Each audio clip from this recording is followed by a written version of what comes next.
So, for years now, it's been utterly pointless to tell far leftists, and really, when I say far left, I just mean really the left now, because that's what they've become. But it's been utterly pointless telling them to be careful what they wish for, because they refuse to listen until it's too late. And even after it's too late, most of them still don't listen. But you do get a few who come to their senses, like this lady. Vice chair of Minnesota Democrat Party, who advocated for dismantling police, gets violently beaten and carjacked. Well, obviously there weren't any social workers around. But anyway, she now calls for law and order and wants to take her city back. So I guess this is a picture of her demanding the police be defunded. And this is a picture of her after Minneapolis lost 40% of its police force. And this buyer's remorse of far-left policies, well, it's going around. Here, MSNBC host rips into Eric Adams as Trump knockoff over migrant comments. Adams said on Wednesday that the migrant crisis will destroy New York City. Well, here he is in October 2021 saying, we should protect our immigrants, period. Yes, New York City will remain a sanctuary city under an Adams administration. Now he's saying this. Let me tell you something, New Yorkers. Never in my life have I had a problem that I did not see an ending to. I don't see an ending to this. This issue will destroy New York City. Destroy New York City. Adams said Wednesday during a town hall meeting on the Upper West Side. We're getting 10,000 migrants a month. Adams also blamed Republican Texas Governor Greg Abbott for busing migrants from the border to self-declared sanctuary jurisdictions such as New York City. So it was fine when it was just Texas being overrun. Why isn't it fine for New York City? Quote, it's going to come to your neighborhoods. I mean, you can't make this up. All of us are going to be impacted by this. I said it last year when we had 15,000.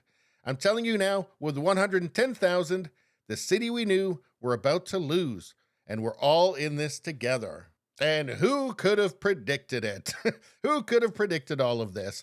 Shivanthi Sathanandan, a radical leftist and second vice chairwoman of the Democratic Farmer Labor Party in Minneapolis, which I believe that's just like an affiliate of the Democrat Party, who was left bruised and bloodied during the incident, is calling for accountability despite her past history of being a notable defund the police agitator.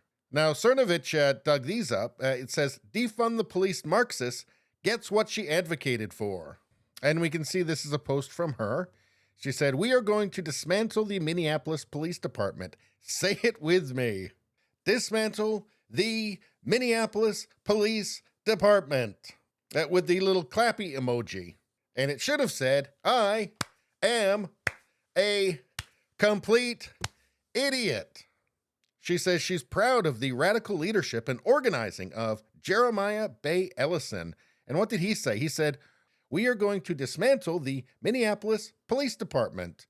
And when we're done, we're not simply going to glue it back together. We are going to dramatically rethink how we approach public safety and emergency response. It's really past due. Also, P.S., you're going to get carjacked.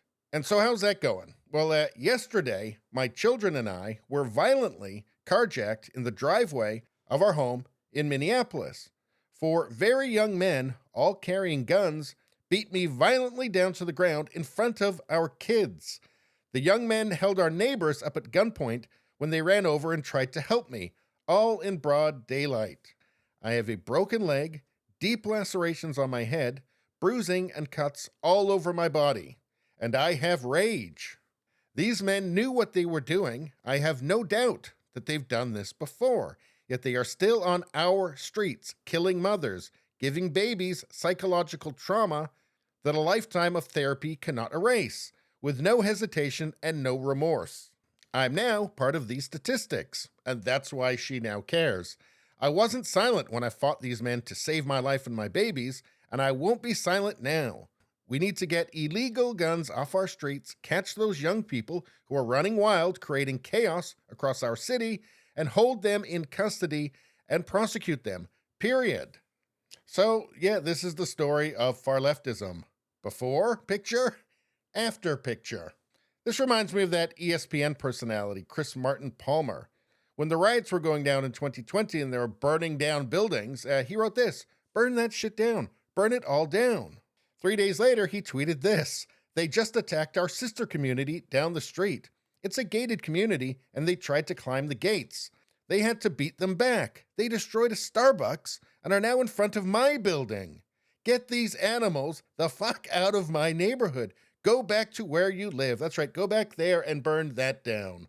And when they get back there, I'm sure the social workers will just calm them right down. So I don't know, I guess we'll have to see if she gets kicked out of the Democratic Farmer Labor Party for not wanting to live in hell. Anyway, that's all I got to say about that. Please subscribe, like, and share. Sharing really helps me out. I thank you for that. I will see you next time.